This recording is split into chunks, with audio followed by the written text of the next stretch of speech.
Hey guys, this is Erica Vasquez. Hope everyone's doing okay. So today I wanted to go over interpersonal relationships, more specifically dialects and interpersonal relationships. Chapter 7.5. So here we go. So what is a dialect? Dialect is a tension between conflicting forces.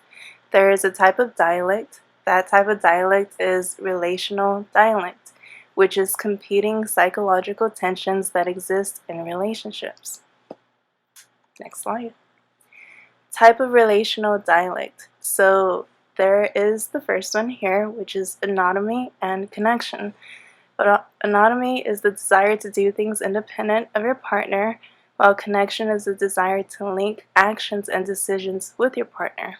For example, Emma feels a connection with Lewis, being satisfied in a relationship in all aspects, but Lewis, anatomy, would like to do independent activities without Emma. So that's an example for the anatomy and connection. Next slide. Another type of relational dialect is openness and closure. Openness is a desire to share intimate ideas and feelings, while closeness is a desire to keep ideas and feelings to yourself. Example, Emma's open about her thoughts and feelings, whereas Lewis is very closed about these and prefers not to disclose much, which does happen in relationships from time to time. Next slide. Is novelty and predictability.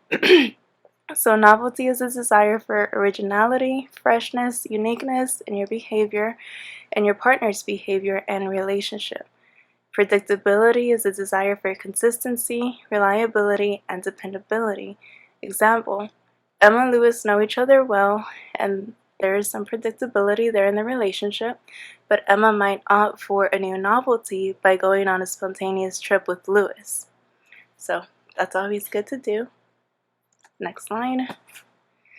So managing dialectal tensions. There are 4 strategies for satisfying opposing needs.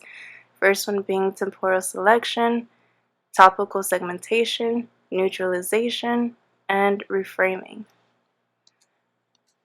So the temporal selection is the strategy of choosing one desire while ignoring the other for the time being. Example, Emma and Lewis might feel that they are spending too much time apart, anatomy, so they might opt for connection, in turn correcting the anatomy and connection relational dialect. So that's one way to manage the anatomy and connection dialect there. Topical segmentation. Topical segmentation is a strategy of choosing certain topics to satisfy one desire and other topics to satisfy the opposing desire. Example, Emma and Lewis might choose to share thoughts about school and work, exercising openness, but not disclose thoughts regarding family matters, hence closeness. Next slide. Neutralization. Neutralization is a strategy of compromising between the desires of one person and the desires of the other.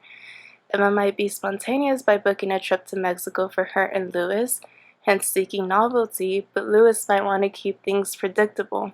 Yet they may both come to a comfortable middle point.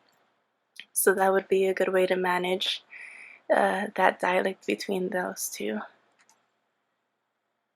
Reframing. Reframing is a strategy of changing your perception about the opposing desires so they no longer seem quite so contradictory. Emma might feel she's open about things and Lewis is closed, so she discusses this with Lewis but realizes she's too held back in other aspects. After realizing this, Emma might see herself as similar to Lewis rather than different, therefore reframing her perception of the tension. Next slide. And we come to the conclusion here, which is, in a sense, that healthy interpersonal relationships are satisfying and beneficial. You just kind of have to know how to work those. Relationships do go through many stages, so it's important to have communication and feedback between the two people involved. This way, both of you guys know where you're headed and what each other is feeling, and it makes the relationship flow a little smoother. So there you go. That is my video. Thank you so much for watching, and Thanks. Bye-bye.